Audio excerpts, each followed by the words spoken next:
नमस्कार. सध्याला मंगळमधला पहिला निकाल जाहीर झाला आहे. तो दामाजीनगर जिल्हा परिषदेचा आहे. ही दामाजीनगर जिल्हा परिषद सगळ्यांसाठी अतिशय महत्त्वाची होती आणि या दामाजीनगर मधून भारतीय जनता पार्टीचे उमेदवार रमेश भांजे साहेब हे खरं तर निवडून आले. आपल्या सोबत स्वतः उमेदवार आहेत. भांजे साहेब, खरं तर तुमचं पहिल्यांदा स्वागत आहे. काय झालंय, पहिली प्रतिक्रिया काय? नाही, जनतेचं काम करायचं. जनतेचं काम करायचं, पण काय विजयाची काय कारण असतील?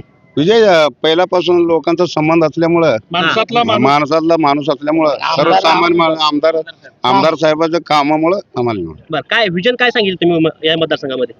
आमदार साहेबांची सगळ्याची सोडवणार 10 वर्षापासून कार्यरत आहे. विकास कामाचं माणूस, विकास काम आमदारच्या जीवावर आम्ही विकास करणार.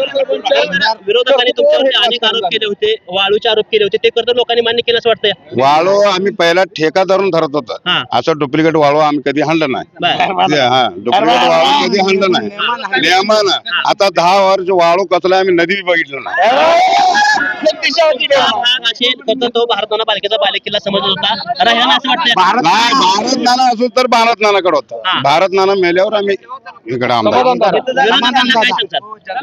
भारत नाना गेल्यावर आम्ही पक्ष सोडला, बीजेपी मध्ये आला. विरोधकांना काय सांगतात? काय सांगत नाही. चला ठीक आहे, या पद्धतीच्या करता प्रतिक्रिया करता बघायला मिळतात. काय सांगताल, काय प्रतिक्रिया उमेदवार? भांजे साहेब, कवचाळे साहेब, आम्ही दोघांचाही मी प्रचार केलेला आहे आणि मी आमदारकडे पहिल्यांदाच गेलो ना. आमदारचं काम, भांजे सावकर आमचा मित्र, कवचाळे सर तर आमचे लय अति जिवलग मित्र. त्यांच्यामुळे आम्ही जाईल तिथं प्रामाणिकच काम करतोय, असं मागे पुढे काय करत नाही. काय कारण, विजयाची कारण काय सांगते? विजयाची कारण काय सांगते?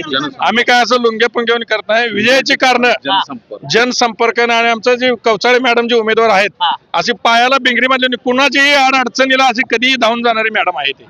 आणि विजय झालाय. विरोधकांना काय सांगताय? विरोधकाला काय नाही, यांचा जनसंपर्क, जातीचं राजकारण खोडून काढलंय आणि कुणी जातीचं राजकारण करू नये. आमदार साहेबच करत नाहीत, त्याच्यामुळे आम्ही करू शकत नाही. आमदार साहेबांच्या कर्तृत्वावर हे इलेक्शन झालेलं आहे. विजन एकच आहे याची, आमदार साहेबांच्या कर्तृत्वामुळे हा दामाजीनगर गट आमदार साहेबांच्या बाजूने लागलेला आहे. दामाजीनगर गट हा आमदार साहेबांच्या बाजूला लागला असं चित्र खरं तर या भागामध्ये सध्याला बघायला मिळतंय. खरं तर कार्यकर्त्यामध्ये जल्लोषाचं सध्याला वातावरण झालं आहे. ही निवडणूक नेमकी कोणत्या प्रश्नावरती फिरली जाते, हे मोठ्या भागातले महत्वाचे होते. आमदार साहेबांनी केल्या विकास असेल, रस्त्याचे काम असेल, त्या पद्धतीने तर ते निवडणूक फिरल्याचं चित्र आपल्याला बघायला मिळते. कार्यकर्त्यामध्ये आनंदाचं जल्लोषाचं वातावरण आहे. गुलाल उधळा खरं सुरुवात झाली आहे. दामाजीनगर गटातून रमेश भांजे हे जवळपास 1100 ते 1200 मतं त्या ठिकाणी लीडवरती आले. कार्यकर्त्यामध्ये जल्लोषात त्या ठिकाणी वातावरण त्या ठिकाणी चालू आहे. याच पद्धतीने रमेश भांजे म्हणाले की विकासावरती ही निवडणूक झाली आहे आणि त्याच पद्धतीने लोक विकास बघून आम्हाला निवडून दिले अशी चर्चा करते या भागातून सध्याला बघायला मिळते.